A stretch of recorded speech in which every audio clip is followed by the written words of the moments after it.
soy fanático del cine de ciencia ficción y todo lo que tiene que ver con el universo. Así que cuando me enteré de que en la cartelera hay una película que trata ambos temas, corrí a verla. Muchos de ustedes me pidieron que la reseñara y aquí estoy, cumpliendo la misión. Nunca mejor dicho. La cinta me sorprendió para bien porque entrega más de 2 horas y media de entretenimiento y emoción, con una historia medio jalada de los pelos, pero que igual me dio la sensación de estar viendo algo posible. Porque aquí la ciencia ficción se toma la molestia de explicarte lo suficiente para que se la compres y no solo te dice, confía en mí. Soy una película. Tiene una amenaza a la vida en la Tierra, un viaje interestelar y una serie de argumentos que te dejan claro que hay apuestas que tienen todo en contra, pero que vale la pena intentarlas. O como diría mi amigo el ingeniero, no va a funcionar, pero pues tú dale. El título para América Latina es Proyecto Fin del Mundo, o sea, más chafa que el México-Portugal en el Estadio Azteca.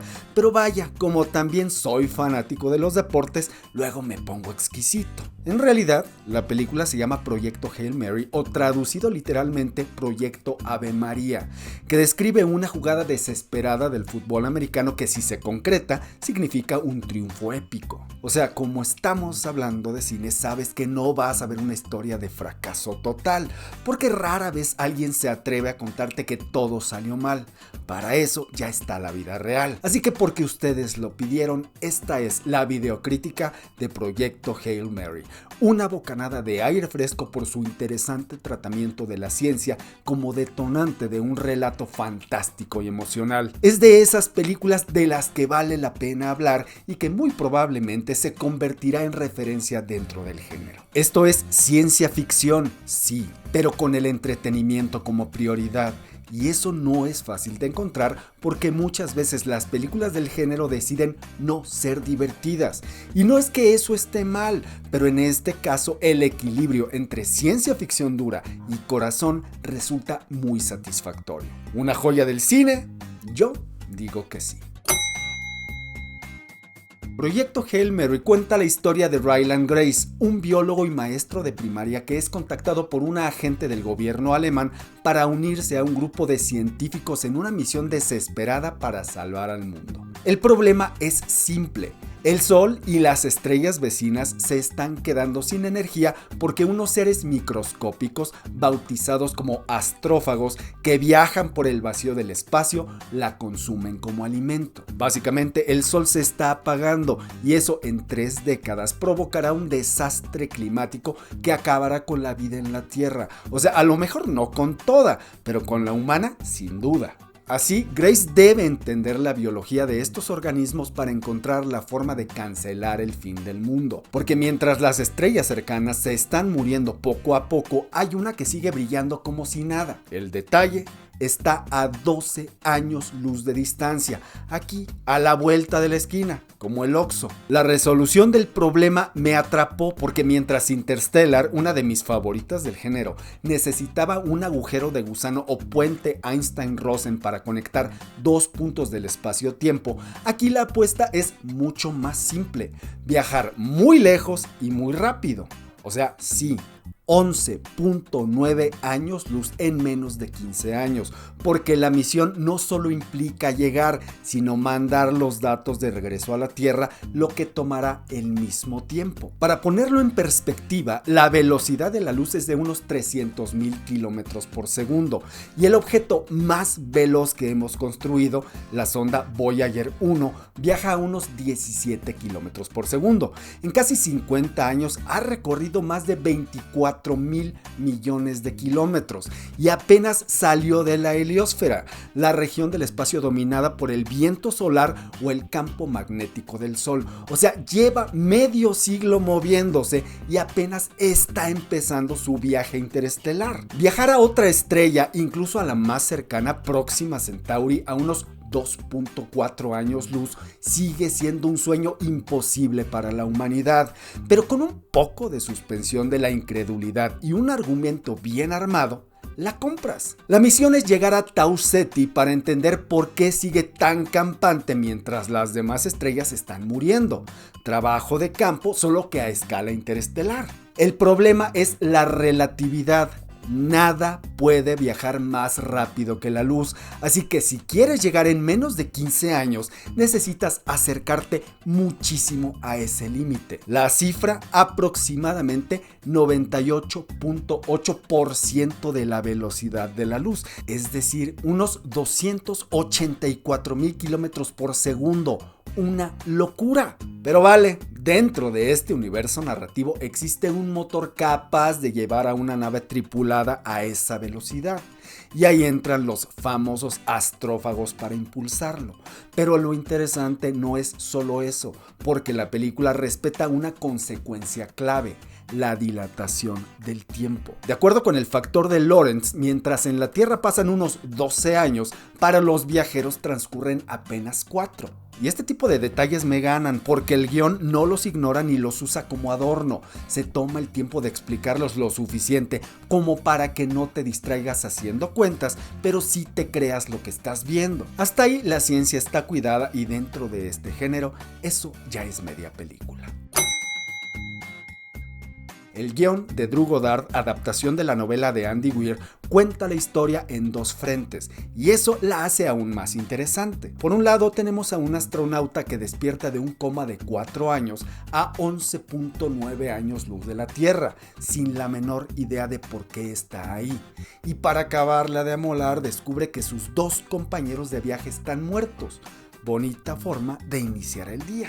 Y en el otro frente conocemos el desarrollo del proyecto Hail Mary en la Tierra, su planeación, sus implicaciones y todo lo que tuvo que salir mal para que alguien terminara en otro sistema estelar solo y sin memoria. Ambas líneas avanzan en paralelo y el espectador va armando el rompecabezas poco a poco. Por un lado, cómo se construyó la misión, y por el otro, cómo se ejecuta a 112 millones de kilómetros de distancia de la Tierra. Pero lo más interesante es que en ambas historias el protagonista es el mismo: Ryland Grace, sí, el biólogo, el maestro de primaria. Por alguna razón que no entendemos al inicio, también es el astronauta encargado de salvar al mundo. Otra vez, el hombre común en una misión imposible.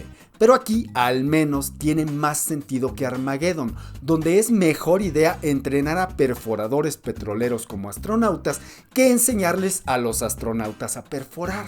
Grace pertenece a la tradición de personajes como Martin Brody en Tiburón, Alan Grant en Parque Jurásico, John McClane en Duro de Matar y Arthur Dent en La Guía del Viajero Intergaláctico. Personajes fuera de su elemento que no salvan el día por ser los más preparados, sino porque no les queda de otra. La dupla Goddard-Weir no es nueva en esto, porque trabajaron juntos en El Marciano, dirigida por Ridley Scott. Ahí también tenían una historia de ciencia ficción muy clavada en lo técnico, pero contada con humor, ritmo y un protagonista que sobrevive más por ingenio que por heroísmo. Y se nota porque este guión hace lo mismo. Toma conceptos complejos, los aterriza y los explica sin volverse pesado. Y de paso le pone tensión, comedia y emoción sin que sientas el cambio de tono como una cachetada. ¿Por qué y cómo termina Grace en esta misión? Eso ya es parte del viaje, y cuando menos te lo esperas, la película cambia de tono, se vuelve menos solemne, más juguetona y mucho más emocional. Porque claro, si algo le faltaba a este viaje interestelar, era un extraterrestre simpático. Con la aparición de una nave espacial de origen desconocido en la órbita de un planeta de Tau Ceti, la película da un giro radical. Deja de ser una historia de supervivencia y se convierte en una de primer contacto. Grace se encuentra con un ser de otro mundo que está ahí exactamente por la misma razón: salvar a su estrella y a su especie. Y también es el único sobreviviente de su misión. El universo es cruel, pero al menos es coherente. Y es aquí donde Proyecto Hail Mary se transforma en una buddy movie de manual. 2 personajes opuestos, obligados a colaborar, que primero tienen que entenderse y luego confiar el uno en el otro porque es lo único que les queda. Y hasta ahí todo bien. El problema es cómo lo resuelve, porque si lo comparamos con otra joya del género, La llegada de Denis Villeneuve, ahí el conflicto central es precisamente la improbabilidad de comunicación entre especies. No es un tema de idioma, sino de la forma de entender la realidad. En esa película, los extraterrestres no se comunican con palabras ni sonidos, sino con símbolos circulares que representan ideas complejas. Y lo más interesante, su lenguaje no es lineal como el nuestro. Para ellos, el tiempo no se percibe como pasado, presente y futuro, sino como algo simultáneo. Y por eso la protagonista no traduce el idioma, lo aprende, y al aprenderlo cambia su manera de pensar. Literalmente reconfigura su cerebro para entenderlo. Y aquí no. Aquí dos especies con biología, evolución y marcos de referencia completamente distintos logran comunicarse fácil y rápido, con sonidos, con maquetas y muy pronto con emociones. Pasan de no sé qué eres a eres mi mejor amigo con una facilidad desconcertante. O sea, sí hay un esfuerzo por construir un sistema de comunicación, pero se siente demasiado conveniente. Funciona más como un Duolingo interestelar que como una exploración real de un problema de comunicación entre especies que no comparten más que un problema de supervivencia. Y eso choca con ideas duras de la ciencia, como la paradoja de Fermi, que plantea algo muy sencillo. En un universo tan vasto, con miles de millones de estrellas y planetas, lo lógico sería encontrar vida inteligente en todos lados, y sin embargo, no la vemos. Bajo esa lógica, el simple hecho de encontrar vida inteligente ya es improbable. Ahora, que dos especies detecten el mismo problema cósmico, encuentren la misma solución y además coincidan en el mismo punto del espacio-tiempo, bueno, eso ya es sacarte la lotería 2 veces en una semana. Y luego, hacerse compas. Pero bueno, la ciencia ficción dura te explica todo hasta que deja de hacerlo y ahí entra la amistad. Pero si decides verla desde otro ángulo, más cercano a ET, Encuentros cercanos del tercer tipo, Enemigo mío, Paul o Starman, la película funciona muy bien como una historia de amistad improbable. Dos aliados que construyen un vínculo desde la necesidad, la empatía y emociones que, siendo honestos, se sienten bastante humanas. Bueno, demasiado humanas. Pero también ahí está la clave, porque el cine al final siempre traduce lo desconocido a algo entendible. Y en ese sentido, Hollywood lleva décadas haciendo lo mismo. Recordarnos que no importa qué tan lejos estemos de casa, siempre terminamos contando historias sobre nosotros mismos. Hay homenajes a clásicos del cine, como Encuentros cercanos y Rocky, sí, con Adrian incluida. Se siente raro, pero también se siente raro aceptar un viaje interestelar a 98.8% de la velocidad de la luz. Así que por el bien de la historia, mejor quedarse con la versión más sencilla, ET, pero en el espacio profundo. Pero más allá de la ciencia ficción, la gente clavada y cómo se plantea la comunicación entre especies inteligentes, me pareció muy interesante la estructura del guión. Como cuenta historias paralelas, cada una tiene su propia lógica interna y su propio arco. Por un lado está la del proyecto Hail Mary, el problema, la urgencia y la solución improbable, vista desde Ryland Grace, el maestro de primaria, y Eve Stratt, la funcionaria alemana. Y ahí hay un centro emocional claro. Cómo un vato común, incluso anodino y frustrado, termina convertido en pieza clave de algo gigantesco. Ese arco es muy sencillo, pero efectivo. El mundo cree en ti, aunque tú no lo hagas. Eva es quien empuja al héroe, quien no duda, quien entiende que esto tiene que salir bien o todos nos congelamos. Mientras tanto, Grace apenas está tratando de procesar en qué se metió, y esa historia, por sí sola, podría funcionar como una película completa. La otra es la misión. Grace en el espacio, sin memoria, reconstruyendo poco a poco quién es y por qué está ahí, y cuando lo descubre decide seguir adelante. Esa también funciona como una historia completa, con su propia estructura clásica de 3 actos. Y aquí es donde se pone interesante, porque la película no te cuenta primero una historia y luego la otra. las intercala y al hacerlo construye algo poco usual, un guión que en la práctica funciona como una estructura de 5 actos. En la forma clásica de 3 tienes planteamiento, desarrollo y resolución. Aquí no, aquí el viaje está más desglosado. Hay un primer acto de exposición donde se presentan el mundo, los personajes y el problema. Un segundo acto de desarrollo donde el conflicto crece y todo se complica. Un tercer acto que funciona como punto de quiebre, el momento donde ya no hay vuelta atrás. Y a partir de ahí, algo que pocas veces se ve en el cine comercial y que es más propio de los dramas shakespearianos en teatro. Un cuarto acto de consecuencias, donde la historia empieza a pagar el precio del punto de quiebre, y un quinto acto de resolución donde todo finalmente se cierra. Cada historia tiene su propio planteamiento, su propio conflicto, su propio clímax y su propia resolución, pero al intercalarlas construyen una sola experiencia, y eso cambia completamente la sensación del ritmo, porque no estás viendo un inicio, un desarrollo y un final. Estás viendo como dos historias avanzan,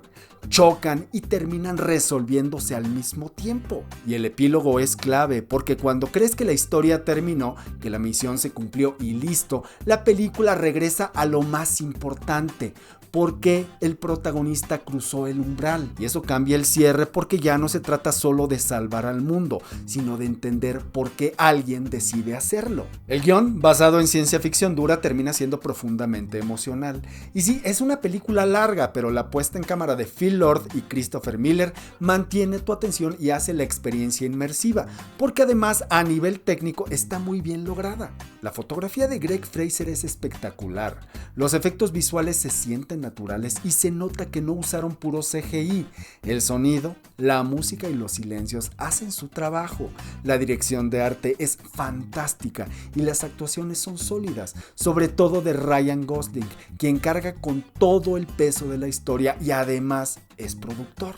Esta película no reinventa el lenguaje del cine de ciencia ficción, pero sí demuestra que cuando se hacen bien las cosas y a la antigua, todavía pueden sentirse enormes. Y al final, más allá de números, teorías, viajes imposibles y una estética fantástica y espectacular, el cine no se trata de entender el universo, sino de entendernos a nosotros mismos. Y estas son las lecciones que nos deja Proyecto Hail Mary. Una vez más, los títulos de las películas para mercados hispanos dicen mucho menos de la historia y mucho más sobre la poca fe que le tienen los distribuidores a la cultura general de los espectadores. Porque claro, entender Hail Mary es pedir demasiado. Rocky y su especie son tecnológicamente más avanzados, pero no tienen algo que nosotros sí: a Albert Einstein y su teoría de la relatividad.